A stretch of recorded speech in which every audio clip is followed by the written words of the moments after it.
So వీసోర్స్ నుండి ఇది almost 19 years నుండి మార్కెట్‌లో ఉంది. Yes ma'am. అండ్ లీడింగ్‌గా ఉంది. ఎన్నో వేల మంది స్టూడెంట్స్‌ని మీరు మాస్టర్స్ గురించి, ఇతరితర స్టడీస్ గురించి బయటికి పంపించారు.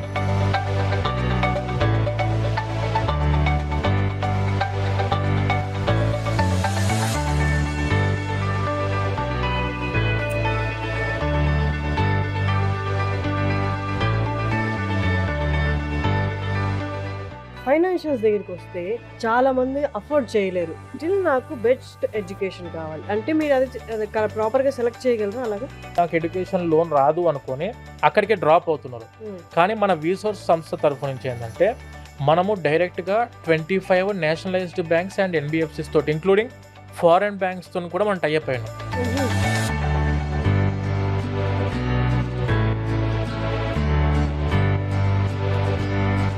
వితౌట్ ఎనీ ప్రాపర్టీ అష్యూరెన్స్ లేకుండా ఎడ్యుకేషన్ లోను ఇప్పించే రెస్పాన్సిబిలిటీ మా వీసోర్స్ తరఫు నుంచి తీసుకుంటాం మేడం. సరే ఇన్ని మంచి ఫెసిలిటీస్ ఉన్నాయి. నువ్వు చదువుకో చాలు మిగతాదంతా మేము ప్రొవైడ్ చేస్తాం was. అన్నట్టుంది. సరే ఇప్పుడు నేను డిగ్రీది ఆప్ట్ చేసుకున్నాను. ఇంజినీరింగ్ కాదు. ఇప్పుడు నేను మాస్టర్స్‌కి ఎలిజిబుల్లా కాదా? ఎలిజిబుల్ సో వాళ్ళ క్రైటీరియా ఏంటి? అక్కడికి వెళ్ళడానికి ఏమేం కావాలి? మేడం. ఇప్పుడు డిగ్రీ చదువుకున్న స్టూడెంట్ అయినా ఆర్ ఇట్ మేబీ బీటెక్ చదువుకున్న స్టూడెంట్స్ అయినా కూడా they are having the full of opportunities to study masters in abroad. Normally parents monthly ఎంతమంది పేరెంట్స్ అండ్ స్టూడెంట్స్ మిమ్మల్ని రీచ్ అవుట్ అవుతుంటారండి? మంత్లీ మనకి ఇప్పుడు వచ్చేసి అమీర్పేట్, దిల్సుఖ్ నగర్, జేఎన్టీయూ, ఆంధ్ర, విజయవాడ, తిరుపతి, వైజాగ్ ఇదంతా చూసుకుంటే madam monthly around 1500 to 2000 students and parents they will be reaching out.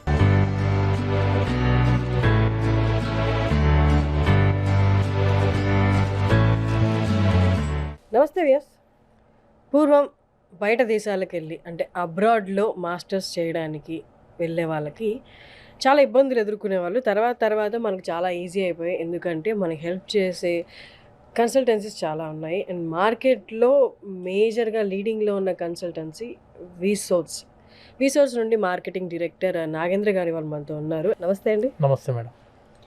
So వీసోర్స్ నుండి ఇది ఆల్మోస్ట్ 19 ఇయర్స్ నుండి మార్కెట్‌లో ఉంది. Yes ma'am. అండ్ లీడింగ్‌గా ఉంది. ఎన్నో వేల మంది స్టూడెంట్స్‌ని మీరు మాస్టర్స్ గురించి, ఇతరితర స్టడీస్ గురించి బయటికి పంపించారు. రైట్ నౌ ఇండియా నుండి బయటికెళ్ళే స్టూడెంట్స్ మాస్టర్స్ ఆప్ట్ చేసుకొని ఎంత పర్సెంటేజ్ ఉందంటారు? కంపారిటివ్‌లీ అంటే ఇప్పుడు చాలా వరకు వినిపిస్తున్నాయి. మాస్టర్స్‌కి వెళ్ళినా ఆ తర్వాత జాబ్స్ అనేది కన్ఫర్మ్‌గా ఉంటాయో లేదో. మీ 19 ఇయర్స్ ఎక్స్‌పీరియన్స్ తోటి ఈ ఇయర్ ఎలా ఉంది అసలు బయట స్టూడెంట్స్? ఫస్ట్ థింగ్ మన స్టూడెంట్స్ ఎవరైనా కూడాను మాస్టర్స్కి అబ్రాడ్కి వెళ్ళి చదువుకుందామని చెప్పి అనుకున్నప్పుడు they should concentrate on their studies.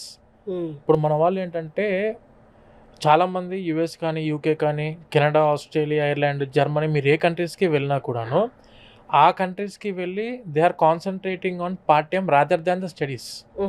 మన వాళ్ళు ఏంటంటే ఈ చిన్న చిన్న జాబ్స్ చేసుకునే దానికంటే మెజారిటీ వాళ్ళు చదువుకున్న కోర్స్ మీద పార్ట్ టైం జాబ్ చేసుకుంటే వాళ్ళకు after completing of their course work permit టైంలో అంటే వీళ్ళకు 2 years కోర్స్ అయిపోయిన తర్వాత వర్క్ చేసుకునేటప్పుడు బాగా ఆ అయితే ఎక్స్పీరియన్స్ ఉందో, ఇంటర్న్షిప్ ఎక్స్పీరియన్స్ ఉందో అది 100% స్టూడెంట్కి ఉపయోగపడుతుంది.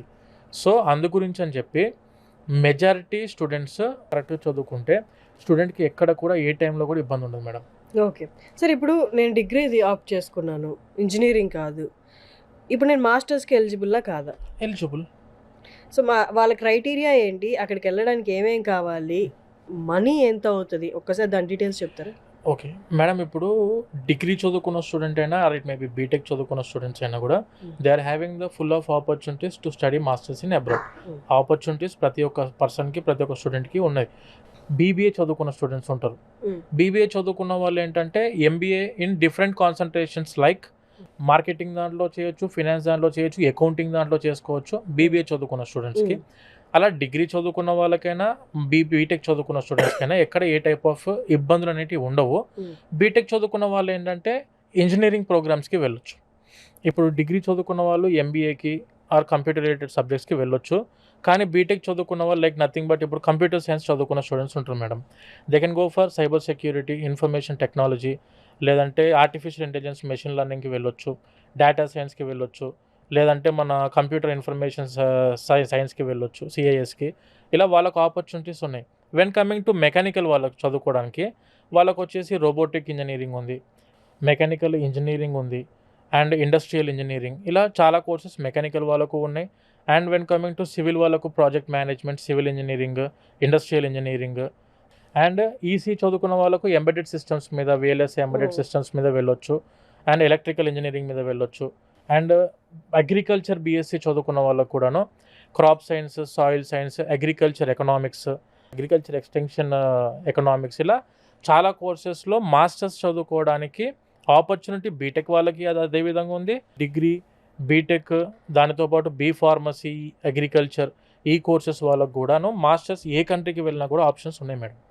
సరే ఇప్పుడు మాస్టర్స్ చదువుకోవడం ఒకటే, మాస్టర్కి వెళ్దాం అనుకోవడం ఓకే, కానీ ఫైనాన్షియల్స్ దగ్గరికి వస్తే చాలామంది అఫోర్డ్ చేయలేరు. బట్ కొంతవరకు నా దగ్గర అమౌంట్ ఉంది, ఈ అమౌంట్ తోటి ఏ కంట్రీలో నేను ఎంఎస్ చేయగలను, మాస్టర్స్ చేయగలను, అండ్ నాకు అంత అంటే ఈ అమౌంట్తో వెళ్తున్నాను కాబట్టి, బట్ స్టిల్ నాకు బెస్ట్ ఎడ్యుకేషన్ కావాలి అంటే మీరు అది ప్రాపర్గా సెలెక్ట్ చేయగలరా? అలాగా ఒకసారి అటువైపు అలాంటి సినారియోలో రీసోర్స్ నుండి ఎలాంటి సపోర్ట్ ఉంటుందో చెప్పరా? ఇప్పుడు బీటెక్ ఆర్ డిగ్రీ కంప్లీట్ అయిన ప్రతి స్టూడెంట్స్ ఏంటంటే మాస్టర్స్ చదువుకోవాలని చెప్పి ఇంట్రెస్ట్ ఉండిద్ది మేడం. ప్రతి స్టూడెంట్కి around 60-70% of the students they will plan for masters. But problem ఎక్కడ వచ్చిందంటే ఫైనాన్షియల్స్. యూకే వచ్చేసి 2 years కోర్సు కలిపి మనకు 15 lakhsలోనే క్లోజ్ అయిపోయే విధంగా యూనివర్సిటీస్ ఉన్నాయి. కానీ ఇవి కూడా మనం బేర్ చేయలేం. వాళ్ళకి ఏంటంటే మనము ఎడ్యుకేషన్ లోన్ని తీసుకోవడం జరిగింది. ఈ ఎడ్యుకేషన్ లోన్ అంటే దేని గురించి అంటే స్టూడెంట్స్కి ఇట్ మే బి చాలామంది ఇప్పుడు ఎడ్యుకేషన్ లోన్ అనుకునేసరికి మళ్ళీ ప్రాపర్టీ అష్యూరెన్సెస్ పెట్టాల్సి ఉంటుంది వీళ్ళకు. చాలా బ్యాంకుల చుట్టూ తిరగాల్సి ఉంటుంది. 10 బ్యాంకులు తిరిగినా కూడా లోన్లు ఇవ్వరు, మనం అనవసరంగా ఇబ్బందులు పడతామని చెప్పి చాలామంది ఏంటంటే ప్లానింగ్ ఉన్నా కూడాను నాకు ఎడ్యుకేషన్ లోన్ రాదు అనుకొని అక్కడికే డ్రాప్ అవుతున్నారు. కానీ మన రీసోర్స్ సంస్థ తరఫు నుంచి ఏంటంటే మనము డైరెక్ట్గా 25 నేషనలైజ్డ్ బ్యాంక్స్ అండ్ ఎన్బిఎఫ్సిస్ తోటి ఇంక్లూడింగ్ ఫారెన్ బ్యాంక్స్తో కూడా మనం టైఅప్ అయినాం. దీనివల్ల ఏం జరిగిద్ది అంటే స్టూడెంట్కి వీళ్ళకు ప్రాపర్టీ అష్యూరెన్స్ పెట్టాల్సిన అవసరం లేకుండా మనము ఎడ్యుకేషన్ లోన్ అనేది పూర్తి చదువు మొత్తానికి అంటే education fee it may be 20 lakhs అయితే టోటల్ ఎడ్యుకేషన్ ఫీజు 20 lakhs కూడా ఎడ్యుకేషన్ లోన్ వస్తుంది. దానితో పాటు ఆ కంట్రీకి వెళ్ళిన తర్వాత ఫుడ్ అండ్ అకామిడేషన్ ఖర్చులకు కూడా ఎడ్యుకేషన్ లోన్ వస్తుంది. ఇంక్లూడింగ్ ట్రావెల్ అసిస్టెంట్షిప్ కూడా మన దగ్గర నుంచి అందుబాటులో ఉంటుంది ఎడ్యుకేషన్ లోన్ ద్వారా. అంటే ఫ్లైట్ టికెట్కి కూడా ఎడ్యుకేషన్ లోన్ వస్తుంది. అండ్ దానితో పాటు it may B personal expenses, student వెళ్ళే ముందు పర్సనల్ ఎక్స్పెన్సెస్కైనా, వీసా ఖర్చులకైనా, లేదంటే ల్యాప్టాప్, బుక్స్ ఇవన్నీ కొనుక్కోవడానికి కూడాను టోటల్ ఎడ్యుకేషన్ లోను మన రీసోర్స్ తరఫు నుంచి మనం టైఅప్ అయిన బ్యాంక్స్ ఏవైతే ఉంటాయో వితౌట్ ఎనీ ప్రాపర్టీ అష్యూరెన్స్ లేకుండా ఎడ్యుకేషన్ లోను ఇప్పించే రెస్పాన్సిబిలిటీ మా రీసోర్స్ తరఫు నుంచి తీసుకుంటాం మేడం. It's amazing. అసలు చాలా రిలీఫ్ కదా. అసలు వాస్తవం మామూలుగా ఎడ్యుకేషన్ వరకే ఇస్తారు, తర్వాత టికెట్స్ కానీ, ఖర్చులు కానీ, ఇంకా ఏదైనా వాటికి మేమే పెట్టుకోవాలి అనుకుంటారు. వాళ్ళందరికీ చాలా రిలీఫ్. సో ఈ లెక్కన మీరు ఎడ్యుకేషన్ ఎంఎస్ కానీ మాస్టర్స్ కానీ అబ్రాడ్లో చేయాలనుకుంటే మీరు ఇది బాగా నోట్ చేసుకోవాల్సిన ఇన్ఫర్మేషన్.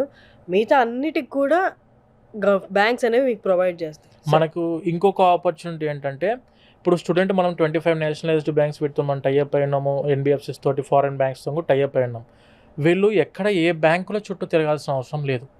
మన రీసోర్స్ ఆఫీస్కి వచ్చిన ప్రతి ఒక్క స్టూడెంట్కి కానీ, ప్రతి ఒక్క పేరెంట్కి కానీ మనం ఏదో టైఅప్ అయిన బ్యాంక్స్ ఉంటామో ఆ బ్యాంకుల యొక్క education loan department team members ఎవరైతే ఉంటారో వాళ్ళందరూ కూడాను మన ఆఫీస్లోనే గ్రౌండ్ ఫ్లోర్లో అందుబాటులో ఉంటారు. ప్రతి ఆఫీస్లో డైరెక్ట్గా బ్యాంక్ వాళ్ళని ఫేస్ టు ఫేస్ కలవడానికి అవకాశాలు మనము రీసోర్స్ తరఫు నుంచి ప్రతి ఒక్క పేరెంట్కి అందిస్తున్నాము with very low interest rate. ఇది depending on the student CIBIL బట్టి మనకు ఇంట్రెస్ట్ రేట్ అనేది ఫ్లోటింగ్లో ఉంటుంది, మారిద్ది. అండ్ ఈ ఈఎంఐ ఎలా కట్టుకోవాలి? ఇప్పుడు స్టూడెంట్కి డబ్బులు కట్టిన వెంటనే ఇప్పుడు బ్యాంక్ వాళ్ళు డిస్బర్స్ చేశారు అమౌంట్, ఎడ్యుకేషన్ లోన్ వచ్చింది, యూనివర్సిటీకి ఫీజు డిస్బర్స్మెంట్ అయిపోయింది బ్యాంకుల తరఫు నుంచి. ఈ అమౌంట్ నేను ఎప్పుడు కట్టుకోవాలని చెప్పానంటే ఎగ్జాక్ట్గా స్టూడెంట్ ఇప్పుడు ఈ సంవత్సరం మాస్టర్స్ 2025 లెటర్స్ అస్యూమ్ 2025లో స్టూడెంట్ మాస్టర్స్లో జాయిన్ అయ్యాడు, ఎడ్యుకేషన్ లోన్ అప్రూవల్ అయింది, శాంక్షన్ అయింది, డిస్బర్స్మెంట్ అయిపోయింది. ఇతను 2 years మాస్టర్స్ చదువుకునే టైము 2 years, కోర్స్ డ్యూరేషన్ వచ్చేసి 2 years. దీని తర్వాత ప్రతి బ్యాంక్ 1 year గ్రేస్ పీరియడ్ అని చెప్పిస్తారు. అంటే 2 years కోర్స్ అయిపోయిన తర్వాత 1 year relieving period are grace period అనుకోవచ్చు మనము. అంటే 3 years టైం ఉంటుంది. 4th year ఫస్ట్ మంత్ నుంచి ఈఎంఐ స్టార్ట్ అవుతుంది. ఇవన్నీ కూడా మన రీసోర్స్ తరఫు నుంచే మనం హెల్ప్ఫుల్గా ఉంటాం మేడం స్టూడెంట్స్కి. ఓకే. సో, కన్సల్టెన్సీ అనంగానే చాలామంది పేరెంట్స్ అండ్ స్టూడెంట్స్‌కి ఉండే పెద్ద భయం ఏంటి అంటే ఫస్ట్ అడుగులు పెట్టిన వెంటనే వీళ్ళు నా దగ్గర ఎంత తీసేసుకుంటారు. నన్నెంత అడుగుతారు డబ్బులు అని అంటే. ఫస్టే నాకు తెలిసి స్టూడెంట్స్ మీకు లోపలికి ఎంటర్ అయిన వెంటనే నేను ఎంత కట్టాలి సార్ ఫస్ట్ మీకు అని అడుగుతారు కదా! ఒకసారి దాని గురించి చెప్పండి. మేడం ఒకటి ఇప్పుడు స్టూడెంట్స్ అబ్రాడ్లో మాస్టర్స్ చదువుకుందాం అని చెప్పి మన ఆఫీస్కి ఎవరు వచ్చినా కూడాను ఇప్పుడు యూకేకి వెళ్దాం అనుకునే స్టూడెంట్స్ ఉన్నారు. వాళ్ళకు ఏ యూనివర్సిటీ అప్లికేషన్ పెట్టినా ఏ ప్రాసెస్ చేసినా కూడా విత్ జీరో కాస్ట్, ఒక్క పైసా కూడా మనం ఛార్జ్ చేయం. చాలామంది పేరెంట్స్ అవును నువ్వు ఛార్జ్ చేయకుండా మరి మీరు ఎలా ప్రాసెస్ చేస్తారు, మీకు ఎలా అవుద్ది ఇదంతా బిజినెస్ అని చెప్పానంటే ఆబ్వియస్గా యూనివర్సిటీస్ నుంచి మాకు కమిషన్స్ వస్తాయి. ఆ కమిషన్స్ మాకు ఎప్పుడు అంటే స్టూడెంట్ వెళ్ళిన 6 months తర్వాత యూనివర్సిటీ వాళ్ళు మాకు కమిషన్ రిలీజ్ చేస్తారు. ఆ కమిషన్ మేము డిపెండెంట్ తప్పించి we are not dependent on any of the student money processing fees ఆ టైప్లో మనము ఎటువంటి ఇది ఛార్జ్ చేయమండి యూకే కంట్రీకి అయితే మనము. సో ఈ విధంగా ఏంటంటే ఒక్కసారి స్టూడెంట్ మన రీసోర్స్ ఆఫీస్కి విజిట్ అయ్యారంటే ఒకటే ప్లేస్లో వన్ స్టాప్ సొల్యూషన్ అని చెప్పి అనుకొని వచ్చారంటే ప్రతి ఒక్కటి A to Z ప్రాసెస్ మన ఆఫీస్లోనే కంప్లీట్ అవుద్ది మేడం. అమేజింగ్. అసలు నేను చదువుకునే టైంలో నేను బీటెక్ చేసే టైంలో ఇన్ని ఫెసిలిటీస్ లేవు అసలు ఏది కావాలన్నా తడుకునే వాళ్ళని ఎవరో ఒకరు హెల్ప్ కావాల్సి వచ్చేది. ఇప్పుడు ఇన్ని మంచి ఫెసిలిటీస్ ఉన్నాయి, నువ్వు చదువుకో చాలు మిగతాదంతా మేము ప్రొవైడ్ చేస్తాం అన్నట్టుంది బ్యాంకులు అన్నీ కూడా. సో మీరందరూ దీన్ని బెస్ట్గా యూస్ చేసుకోవాలి. అంటే ఇన్ఫర్మేషన్ తెలియక చాలామంది అసలు ఇలా ఇంత ప్రొవైడ్ చేస్తాయి బ్యాంకులు, రీసోర్స్ అనేది ఒకటి ఉంది మనల్ని గైడ్ చేయడానికి అని తెలియక చాలామంది మాస్టర్స్కి ఏం వెళ్తామని అది మనకు అందనిది అనుకొని ఆగిపోతున్నారు. మీరు చెప్పారు, నాగేంద్ర గారు చెప్పారు, అండ్ వాళ్ళు చాలా ఫ్రెండ్లీగా ఉన్నారు, స్టూడెంట్ ఫ్రెండ్లీగా ఉన్నారు. మీరు ఫస్ట్ రండి మేము మీకు గైడ్ చేస్తామని చెప్తున్నారు కాబట్టి బెస్ట్ ఆపర్చునిటీ జనాలు యూస్ చేసుకుంటే, స్టూడెంట్స్ యూస్ చేసుకుంటే. నార్మల్లీ పేరెంట్స్ మంత్లీ ఎంతమంది పేరెంట్స్ అండ్ స్టూడెంట్స్ మిమ్మల్ని రీచ్ అవుట్ అవుతుంటారండి? మంత్లీ మనకి ఇప్పుడు వచ్చేసి అమీర్పేట్, దిల్సుఖ్ నగర్, JNTU, ఆంధ్ర, విజయవాడ, తిరుపతి, వైజాగ్ ఇదంతా చూసుకుంటే madam monthly around 1500 to 2000 students and parents they will be reaching out. Okay, amazing. ఇప్పుడు ఇమీడియట్ ఎప్పుడు ఉన్నాయండి జాయినింగ్స్? అది ఇప్పుడు మామూలుగా ఏంటంటే మన దగ్గర ఇండియాలో చూసుకుంటే 1 intake ఉండిద్ది మేడం. మనం జూన్లో జూలైలో ఎగ్జామ్స్ అయిపోయాక జాయిన్ అవడానికి ఉండిద్ది. వెన్ కమింగ్ టు మాస్టర్స్ అబ్రాడ్లో చూసుకుంటే 3 intakes ఉంటాయి. 3 intakesలో ఫస్ట్ వచ్చేసి ఏంటంటే మనం ఇయర్ వైజ్గా చూసుకుంటే ఫస్ట్ వచ్చేసి స్ప్రింగ్ ఇంటేక్, జనవరి ఇంటేక్ని మనం స్ప్రింగ్ ఇంటేక్ అంటాం. అండ్ ఏప్రిల్ మే ఇంటేక్ని వచ్చేసి సమ్మర్ ఇంటేక్ అంటాం. And when coming to August సెప్టెంబర్ని వచ్చేసి ఏంటంటే ఫాల్ ఇంటేక్. ఇలా 3 types ఆఫ్ ఇంటేక్స్ ఉన్నాయి. స్కాలర్షిప్స్ విషయం సార్ ఏ కంట్రీస్లో ఎలా ఉంటాయి, ఎంతవరకు వాళ్ళు ప్రొవైడ్ చేయగలరు? మేడం ఇప్పుడు స్కాలర్షిప్స్ కంటే ముందు ప్రతి ఒక్క స్టూడెంట్ ఏంటంటే వాళ్ళు ఫాల్ ఇంటేక్, ఇందాక మనం డిస్కస్ చేసినట్టు ఇంటేక్స్లో చూసుకుంటే ఫాల్ ఇంటేక్కి వెళ్దాం అనుకున్న student they need to approach 6 to 8 months before. So అప్పుడు మనం అప్లికేషన్స్ పెట్టుకున్నప్పుడు ఎర్లీ అప్రోచ్ అయితే మా దగ్గరికి స్టూడెంట్ ప్రొఫైల్ కూడా పర్ఫెక్ట్గా ఎవాల్యుయేట్ చేసుకొని అతనికి ఏ యూనివర్సిటీ రిక్వైర్మెంట్స్తో అతను మ్యాచ్ అవుతున్నారు వాళ్ళ స్పెసిఫికేషన్ యూనివర్సిటీస్ చెక్ చేస్తాము. దానితో పాటు అతని ప్రొఫైల్ మ్యాచ్ అవుతున్న యూనివర్సిటీస్ని కూడా వెరిఫై చేసి వాళ్ళకి అరౌండ్ ఒక 20 to 25 యూనివర్సిటీస్ మనం షార్ట్ లిస్ట్ చేసి ఇస్తాం. వెన్ కమింగ్ టు UK యూనివర్సిటీస్కి అయితే అప్ టు 6 lakhs వరకు స్కాలర్షిప్ ఉంటుంది. ఇది కాకుండా ఎర్లీ బర్డ్ స్కాలర్షిప్స్కి పెట్టుకుంటే మనము డైరెక్ట్గా ఒక 6 to 7 lakhs వరకు స్కాలర్షిప్ కూడా చూడొచ్చు. యూనివర్సిటీ క్యాంపస్ స్కాలర్షిప్స్ అని చెప్పి ఉంటాయి, మెరిట్ స్కాలర్షిప్స్ అని ఉంటాయి, అకాడమిక్ ఎక్సలెన్స్ స్కాలర్షిప్ అని చెప్పి, తర్వాత ప్రైవేట్ స్కాలర్షిప్స్ కూడా కొన్ని ఉంటాయి. యూనివర్సిటీ వాళ్ళు సజెస్ట్ చేస్తారు వాటిని వెళ్ళిన తర్వాత. కానీ ఎర్లీ బర్డ్ స్కాలర్షిప్ అనేది చాలా ఇంపార్టెంట్ ప్రతి స్టూడెంట్కి. వీళ్ళకు బడ్జెట్ అలొకేషన్ చేస్తుంటుంది యూనివర్సిటీ వాళ్ళ ముందే. ఒక 15% ఆఫ్ ద స్టూడెంట్స్కి నేను ఇంత స్కాలర్షిప్ ఇవ్వాలి, ఒక 30% స్టూడెంట్స్కి ఇంత స్కాలర్షిప్. అంటే ఇప్పుడు అప్రోచ్ అయిన వాడికి కనీసం మనం ఏంటంటే మన తరఫు నుంచి అప్ టు 10 lakhs వరకు స్కాలర్షిప్ అనేది అప్లికేషన్ పెట్టి ఉంచుతాము. మాకు వచ్చే కమిషన్లో ఎటువంటి డిఫరెన్స్ అనేది రాదు. అయినా ఓకే మన తరఫు నుంచి మాక్సిమం ఎన్ని టైప్ ఆఫ్ స్కాలర్షిప్స్కి అప్లై చేయగలుగుతామో వాటన్నిటికి కూడా స్టూడెంట్కి స్కాలర్షిప్స్కి అప్లై చేసే ఇస్తాము. అండ్ ఎర్లీగా అప్రోచ్ అయినప్పుడు ఏంటంటే వీళ్ళకు ప్రాసెస్ కూడా స్మూత్గా అయిపోయింది. ఎడ్యుకేషన్ లోన్కైనా, అప్లికేషన్ పెట్టేటప్పుడైనా, లేదంటే స్కాలర్షిప్స్ టైంలోనైనా, వీసా ప్రాసెసింగ్ టైంలో కూడా. అంటే మనము స్టూడెంట్స్కి ఎన్ని విధాలుగా అవకాశాలు మన తరఫు నుంచి ఉండిద్దో అన్ని విధాలుగా ప్రతి ఒక్క పాయింట్ ఆఫ్ వ్యూలో మా ఎక్స్పర్ట్ పర్సన్ వాళ్ళకి హెల్ప్ చేస్తారు. అండ్ మన దగ్గర కూడా counsellors up to 5 years experience counsellors ఉన్నారు. మీరు ఇంతకు ముందు చూసారు కదా, expert 5 years above expert counsellors అయినా స్టూడెంట్ ఒక్కసారి వచ్చారంటే మేము చెప్పేదాన్ని బట్టి వాళ్ళకు క్లారిటీ వస్తూ ఉంటుంది. ప్రతి యూనివర్సిటీ మీద గ్రిప్ ఉంటుంది, ప్రతి కంట్రీ మీద గ్రిప్ ఉంటుంది. మీరు యాజ్ ఎర్లీ యాజ్ పాసిబుల్ మన ఆఫీసెస్ని అప్రోచ్ అవుతే పాయింట్ టు పాయింట్ ఎక్స్ప్లెయిన్ చేసి దాని మీద మీరు మళ్ళీ ఒకసారి మీరు కూడా వెరిఫై చేసుకోవాలి. స్టూడెంట్స్ కూడా ఇది ఎంతవరకు మనకు సూటబుల్గా ఉన్న స్టేట్, ఎంతవరకు మనకి యూనివర్సిటీ మ్యాచ్ అవుతుందని చెప్పి మీరు కూడా చెక్ చేసుకొని అందులో మీరు యూనివర్సిటీస్ చూస్ చేసుకుంటే వాటికి అప్లికేషన్ పెడతాము. టిల్ వీసా వరకు మన ప్రాసెసింగ్ ఉండిద్ది. దానితో పాటు ఫ్లైట్ టికెట్ కూడా వెరీ రీజనబుల్ రేట్లో ఆన్లైన్ కంటే తక్కువగా మన ఆఫీస్లో ఫ్లైట్ టికెట్ సర్వీసింగ్ కూడా ఉంది. ఎయిర్లైన్స్ సర్వీసెస్ కూడా మనం చేస్తాం మేడం. సో స్టూడెంట్ ఒక్కసారి ఆఫీస్కి విజిట్ అయితే one stop solution A to Z process అంతా కూడా వీసోస్ తరఫు నుంచి చేస్తాం. స్టూడెంట్ ఎవరైనా తెలిసిన వాళ్ళు ఉంటే వాళ్ళ త్రూ వెళ్ళొచ్చు, అది that is a different topic. మనం తెలియకుండా చాలా మంది 90% స్టూడెంట్స్ ఉన్నారు కాబట్టి వాళ్ళ వరకు అయితే వీసోర్స్ మేము అప్లికేషన్ పెట్టేటప్పుడే మా బ్రదర్ సిస్టర్స్కి అప్లికేషన్ పెట్టేటప్పుడు మా ఆలోచన ఏ విధంగా ఉంటుంది, మేము ఏ విధంగా ఆలోచన చేస్తామో ఆ టైప్ ఆఫ్ ఆలోచన చేసిన తర్వాతనే మేము అప్లికేషన్స్ చేస్తాం. మనం అన్ని విధాలు చెక్ చేసుకొని మంచి యూనివర్సిటీస్, టాప్ ర్యాంక్డ్ యూనివర్సిటీస్ మనం ప్రొవైడ్ చేస్తాము. ఎడ్యుకేషన్ లోన్ కూడా స్మూత్ గా ప్రాసెస్ కంప్లీట్ చేసేస్తాం కాబట్టి it ultimately student will be benefited madam. ఒక్కటే వాళ్ళు చేయాల్సింది ఏంటంటే 4-2 ఉన్న బ్యాచ్ కోర్స్ కంప్లీషన్ సర్టిఫికేట్ అని చెప్పి ఉంటుంది, అది ఇచ్చేస్తారు. ఇది కాలేజ్ వాళ్ళే ఇస్తారు. కోర్స్ కంప్లీషన్ సర్టిఫికేట్, ఒక 3 letter of recommendations, passport application పెట్టుకోకపోతే పాస్పోర్ట్ అప్లై చేసుకోండి. ఎలాగో మనం వెళ్దామని చెప్పి అనుకుంటున్నాం మాస్టర్స్ అబ్రాడ్కి, టైం వేస్ట్ చేయకుండా ఇప్పటి నుంచే ప్రాసెస్ చేసుకుంటా ఉంటే మీకు మినిమమ్ ఒక 2 to 3 lakhs వరకు డిఫరెన్స్ నార్మల్ డేస్కి ఇప్పటికి 100% కనిపిస్తుంది. సేవ్ చేసుకోవచ్చు. So better approach hour వీసోర్స్ offices. మీరు వచ్చి కలిసారనుకోండి, మన ఆఫీసెస్ వచ్చేసి దిల్సుఖ్ నగర్, కూకట్పల్లి, అమీర్పేట్. ఇక్కడ మన హైదరాబాద్ లో వచ్చేసి Dilsukh Nagar, JNTU Kukatpally, Ameerpet offices madam. When coming to Andhra వచ్చేసి Vijayawada, Tirupati and Vizag. Okay. So అక్కడ వాళ్ళు ఆ ఊర్లలో వాళ్ళు అక్కడైనా అప్రోచ్ అవ్వచ్చు. లేకపోతే హైదరాబాద్లో ఉన్న వాళ్ళైతే మీకు major places Kukatpally, Ameerpet and Dilsukh నగరే. ఈ 3 మేజర్ ప్లేసెస్లో వీళ్ళ బ్రాంచెస్ అయితే ఉన్నారు. మీరు ఈజీ అప్రోచబుల్, ఈజీ యాక్సెస్ కూడా, మెయిన్ రోడ్కి దగ్గరలోనే ఉంటాయి 3 బ్రాంచెస్ కూడా.